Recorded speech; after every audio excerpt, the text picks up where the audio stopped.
What's up with y'all boys, man? Hope y'all had a good Thanksgiving. Um, some good food, watch football, hang with your friends and family. Hope y'all enjoyed that last video I made. I certainly liked filming it, a little vlog before Thanksgiving. But now it's done. Had a good little break. Now it's Christmas is around the corner, but you gotta, get your shit done first. Whatever side hustle you got working on. If you got school, study for your exams, because I know my exams are coming up. But yeah, for other than that, let's get into the trade I took today. Honestly, before that, this is probably gonna be my last trade of the week. Honestly, this news is packed. This week is packed with news, especially yesterday was Cyber Monday. It's just packed with unemployment, non-farm employment, like payroll, job openings, shit like that. The entire rest of the week is packed with news, so I'll really be cautious if I do take another trade, but I don't think I will. Especially because I just won this trade today. It was a really conservative trade. Let me take you through why. Well, go through the bias first. I always like to get my bias out the way. So for the 4 hour candle, this is what I mainly look at when I'm looking for bias, and also like the daily lows and daily highs, because I know those daily liquidity zones are what price is always going to be attracted to, obviously for your session, because that's the past daily highs and lows. But for the 4 hour here, let me get rid of this so you can see better. So not this 4 hour candle because it's a 12 p.m. candle. The 8 a.m. candle here, we obviously had a 4 hour fair value gap here, which kind of attracted that 4 hour fair value gap, and it now reacted off of it. So before then, this was all the way down here, and it reacts off of it.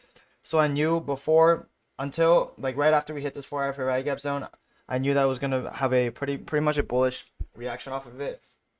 Um, it closed all the way down here way too early, so I knew that it was, again, I've seen it happen many times. Whenever a high time frame fair value gap is inversed at a really early stage, it's more than likely going to just react off of it in an hour or 2 hours later. So because of that, I knew my bias was pretty much lean towards bullish, especially also because we swept session lows here. So I knew that we're going to have some bullish movement here. However, my trade was bearish. And the reason why was because I had such a strong bearish pullback like market structure here. This is textbook bearish movement.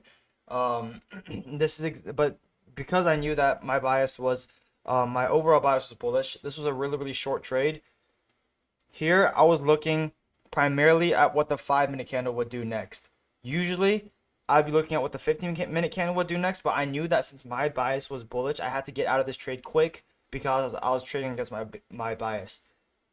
Another reason to add on, another reason why I didn't really like this trade. The entry was perfect. The entry and exit was perfect. As you can see. Also, there's a really nice cool update, so you can physically see like I sold at 1.05091 and I exited here. This literally looks made up because of how perfect this exit was, but the proof is right there. I sold at this point and I got out here. So the entry and exit was perfect, but I didn't like how I traded against my bias. However, I knew that I traded against my bias. Is my audio delayed? Hopefully it's not. I knew that I traded against my bias, so I got out really quickly. As you can see, we tap into this 5 minute order block here, and we go on the 5 minute time frame. We can see that once it taps in, there's also a fair value gap here that we immediately inverse. So once this inverses, I'm seeing what this new 5 minute opening candle does. And once it hits to this point, I know that, like, first of all, even if it hits to this point, even if it hits this inverse fair value gap right here, right, this inverse fair value gap, how do you know it's not just gonna, how do you know it's not just gonna disrespect and continue bullish movement? Well, there was a 3 minute fair value gap, or was it? Yeah, a 3 minute fair value gap here. There's a 3 minute fair value gap right here. So first confluence, a 5 minute fair value inverse fair value gap, and a 3 minute fair value gap. So both of those things are pushing it downwards.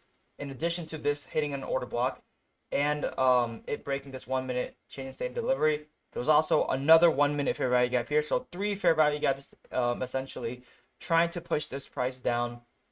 In addition to this 5 minute order block and this really obvious bearish market structure here. And I also knew that there were multiple 5 minute, 2 minute fair value gaps here, imbalance that I need to fill. So I knew that price was gonna be attracted to this zone. So yeah, a little bit of a confusing trade, especially if you're a little bit newer. I still am kind of new, but I kind of am starting to grasp and understand, and I can't make excuses that I'm completely new anymore. So kind of like a lot of stuff to think about when I entered this trade. That's why I got out early. This was a pretty good risk to reward ratio.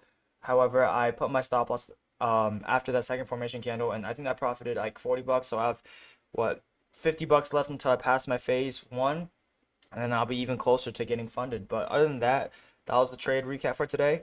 Don't got nothing else. Gonna make this a quick video. Appreciate you for watching. God bless. Stay safe and invest in XRP. XRP to the moon.